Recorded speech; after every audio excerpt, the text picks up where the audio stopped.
ശബരിമലയുമായി ബന്ധപ്പെടുത്തിയും ആത്മീയതയെ ബന്ധപ്പെടുത്തിയിട്ടുള്ള നിരവധി വീഡിയോകൾ നമ്മൾ ചെയ്യാറുണ്ട്. ഇതിപ്പോൾ ആളുകളുടെ ഡിമാൻഡ് കൂടി വന്നതുകൊണ്ടാണ് ചെയ്യുന്നത്. ഒരു കാര്യം ഞാൻ ആദ്യം പറയുന്നത്, സുഭാഷിതം വീഡിയോയ്ക്കായിട്ട് ഒരു കൺക്ലൂഷനും ഇല്ല. ഹരിവരാസൻ ചെയ്തു, 18-ാം പടിയെ കുറിച്ച് ഒരു കൺക്ലൂഷനും ഇല്ല.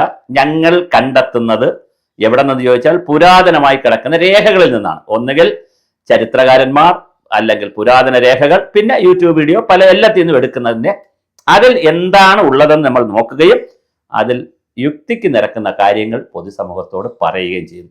വ്യത്യസ്തമായ വേർഷനുകളാണ് വരുന്നത്, അത് അവതരിപ്പിക്കുന്നു എന്ന് മാത്രം. അല്ലാതെ ഒരു കാരണവശാലും ഞങ്ങൾക്ക് ഇതിനൊരു ഫൈനൽ വേർഡില്ല. ഇതൊരു റിസർച്ച് പരിപാടിയാണ്, ഒരു ഗവേഷണ പരിപാടിയാണ്. ആ ഗവേഷണ പരിപാടിയുടെ ഫലങ്ങൾ ഞങ്ങൾ അറിയിക്കുന്നു.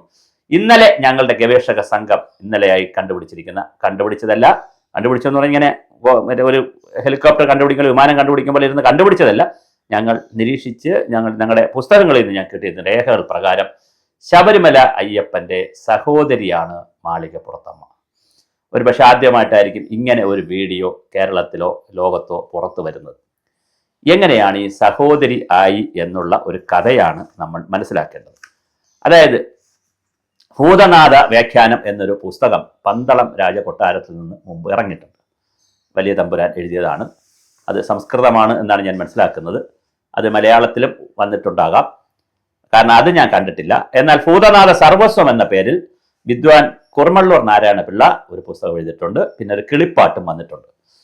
ഈ ഭൂതനാഥ സർവസ്വം വിദ്വാൻ കുർമള്ളൂർ നാരായണപിള്ള എഴുതിയ പുസ്തകം, ഇതെല്ലാം വർഷങ്ങൾക്ക് മുമ്പ് ചെയ്തതാണ് കേട്ടോ പുസ്തകം.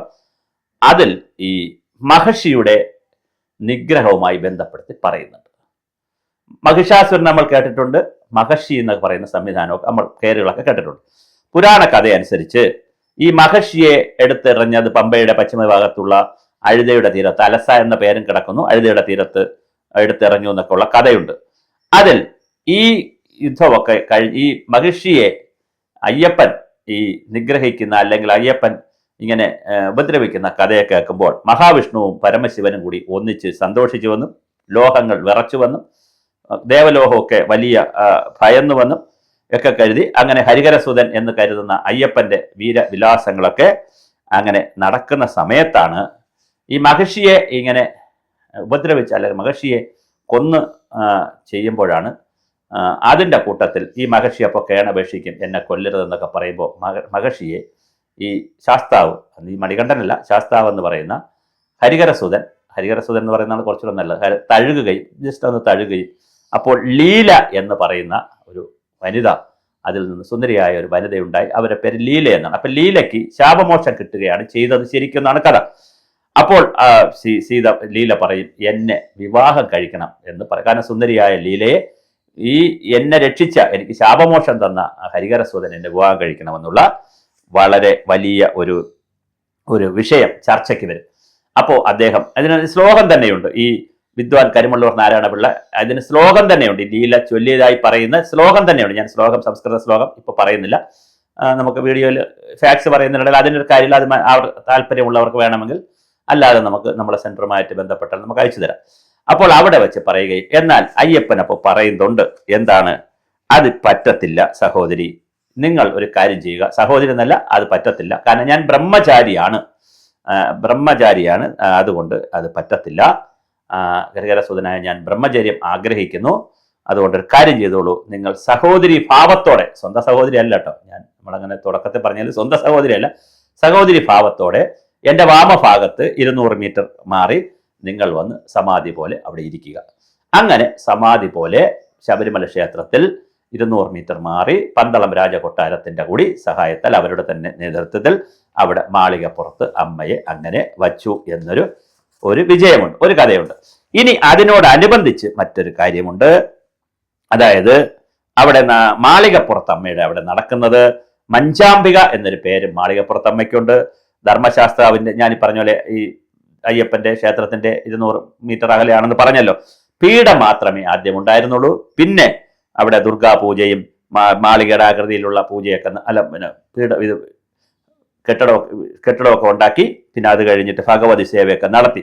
ഇതിനിടയിൽ മറ്റൊരു കഥ കൂടി പ്രചരിക്കുന്നത്, മധുരാദേവി, പാണ്ഡ്യരാജാവിന്റെ വംശദേവതയായിരുന്ന മധുര മീനാക്ഷി. ഇനി മധുര മീനാക്ഷി ആരാണെന്നുള്ളത് വേറൊരു കഥയുണ്ട്, അത് രസകരമായ മറ്റൊരു കഥയാണ്. അത് നമുക്ക് പിന്നെ വേറെ വീഡിയോയിൽ നമുക്ക് പറയാം. മധുര മീനാക്ഷി ആരാണ്, എങ്ങനെയാണ് മധുര മീനാക്ഷി എന്ന് പറയുന്ന ദേവി സങ്കല്പം വന്നത്, അത് അവിടുത്തെ കാഞ്ചനയുടെ കഥ, കാഞ്ചനമാലയുടെ കഥയുണ്ട്, വിദ്യാവതിയുടെ കഥയുണ്ട്, പാർവതി ദേവിയുടെ കഥ, മലയധ്വജൻ എന്ന് പറയുന്ന ഒരു രാജാവിന്റെ കാര്യമുണ്ട്. 99 യാഗം നടത്തിയതും അശ്വമേധ യാഗം നടത്തിയതും പുത്രികാമേഷ്ടി യാഗത്തിൽ പുത്രി ഉണ്ടായതും ആ പുത്രിക്ക് 3 സ്തനമുണ്ടായതും അതിൽ ഒരു സ്തനം 3 മുലകളല്ലേ 3 സ്തനമുണ്ടായെന്നും അതിൽ ഒരെണ്ണം ഇഷ്ടപ്പെട്ട ഭർത്താവിനെ കിട്ടുമ്പോൾ അത് ശരീരത്തിൽ നിന്ന് പോകുമെന്നും ഉൾവലിയുമെന്നും അങ്ങനെയൊക്കെ പറയുന്ന കഥകളുണ്ട്. അത് അവരുടെ പേര് തടാദഹ എന്നാണെന്നും അത് അവസാനം ഈ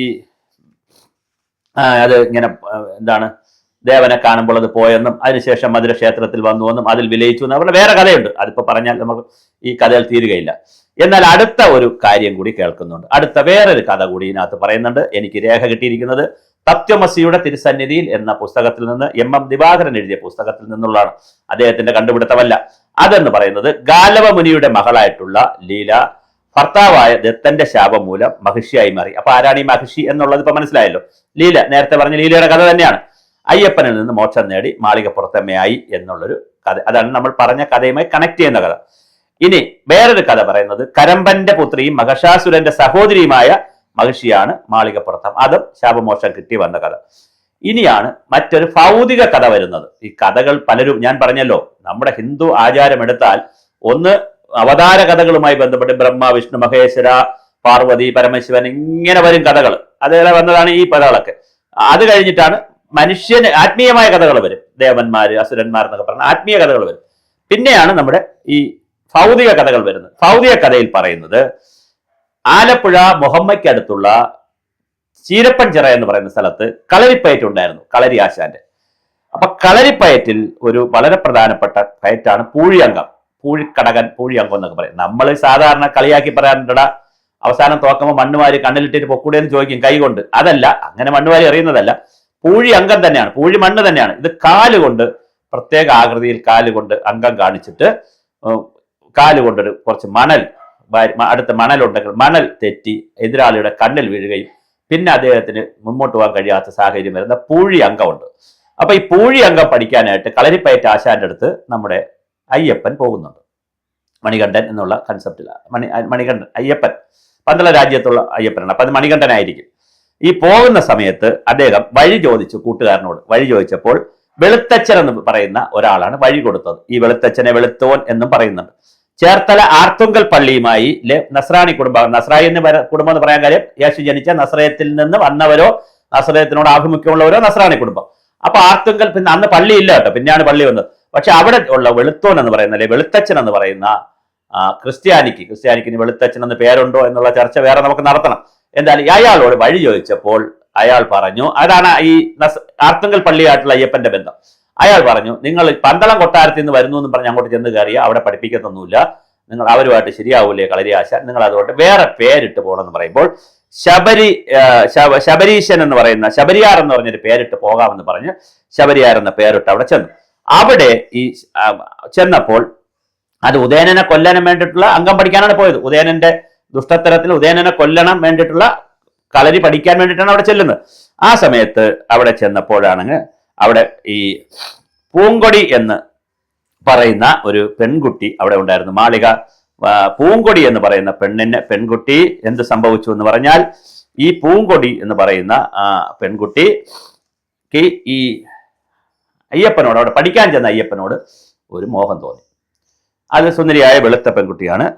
മോഹം തോന്നിയപ്പോൾ ശബരിയാരുടെ അടുത്ത് ചെന്നു ഈ മോഹം പറഞ്ഞു. അപ്പോൾ അദ്ദേഹം അത് പ്രോത്സാഹിപ്പിച്ചില്ല. ഇന്നത്തെ കാലത്തല്ലല്ലോ, അദ്ദേഹം അത് പ്രോത്സാഹിപ്പിച്ചില്ല. പക്ഷെ പിന്നെ രാത്രി വീണ്ടും അടുത്ത് വന്ന് എന്നെ വിവാഹം കഴിക്കുമോ എന്നൊക്കെ ചോദിച്ചപ്പോൾ അയ്യപ്പൻ കണ്ണിൽ നോക്കിയെന്നും അപ്പോൾ അയ്യപ്പന്റെ വിശ്വരൂപം മനസ്സിലായെന്നും അപ്പോൾ ഇത് അയ്യോ അങ്ങ് ആരാണെന്ന് ചോദിച്ച് തൊഴുതുവെന്നും, അങ്ങനെ തൊഴുതപ്പോൾ തീർച്ചയായിട്ടും അത് എന്താണ് മനസ്സിലായി, ഇത് ദേവനാണ്, അല്ലെങ്കിൽ ഇത് ഞാൻ വിചാരിക്കുന്ന ആളല്ല, ഒരു മനുഷ്യനല്ല എന്ന് മനസ്സിലാവുകയും അങ്ങനെ കൂടുക അങ്ങനെ മോക്ഷം കൊടുക്കുകയൊക്കെ ചെയ്തു. അവരുടെ ലൈംഗിക താല്പര്യവും കല്യാണ താല്പര്യവും ഒക്കെ മാറി അവർ ആത്മീയ രംഗത്തേക്ക് പൂങ്കൊടി എന്ന് പറയുന്ന സ്ത്രീ മാറുകയും, അതായത് ഇയാളുടെ മകൾ ഈ കളരിപ്പയറ്റ് പഠിച്ച ചെറുകുത്തി എന്നും പേരുണ്ട്, ലീല എന്ന പേരും പറയുന്നുണ്ട്. അവിടെ ഈ ലീല വരുന്നുണ്ട് കേട്ടോ, ലീല, ചെറുകുത്തി, പൂങ്കൊടി. അവർ ഈ ആശാന്റെ മകൾ ഇങ്ങനെ പറയുകയും ആശാന്റെ ആ മകളെയാണ് ഇങ്ങനെ ശബരിമലയിൽ കൊണ്ടുവന്ന് ഇരുത്തിയിരിക്കുന്നത് എന്നൊരു സങ്കല്പമുണ്ട്.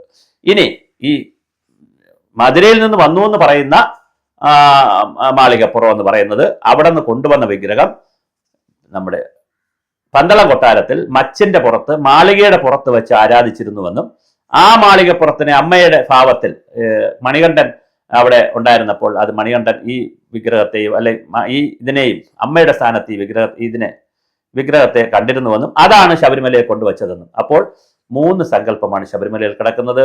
1 സഹോദരിയാണ്, 2 കാമുകിയാണ്, 3 അമ്മയാണ്. ഇതിൻ്റെ ഇടയ്ക്ക് ഇറങ്ങിയ ഒരു കള്ളക്കഥ എന്ന് പറയാവുന്ന ഒരു കഥ.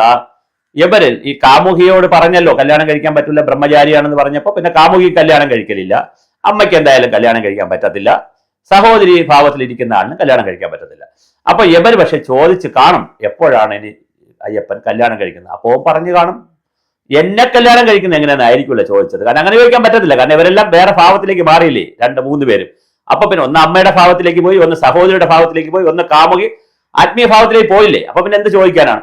അപ്പൊ പിന്നെ പക്ഷെ ചോദിച്ചാണ് ഇയാൾ കല്യാണം കഴിക്കുന്നില്ല അല്ലെ സ്വാമി കല്യാണം കഴിക്കുന്നില്ല ചോദിച്ചപ്പോൾ പറഞ്ഞു ഇവിടെ കന്യ അയ്യപ്പന്മാര് വരാത്ത വർഷം, അല്ലെങ്കിൽ അയ്യപ്പന്മാര് 2 വർഷം കേൾക്കുന്നു, ഒരയ്യപ്പനും വരാത്ത വർഷം എന്നെ പൂജിക്കാൻ ആരും വരാത്ത വർഷം നോക്കാം. അപ്പൊ അയ്യപ്പൻ അറിയാം അങ്ങനെ ഒരു വർഷം ഉണ്ടാവില്ല, അത് മനുഷ്യരെല്ലാം ഇടിച്ചു കയറുമല്ലോ.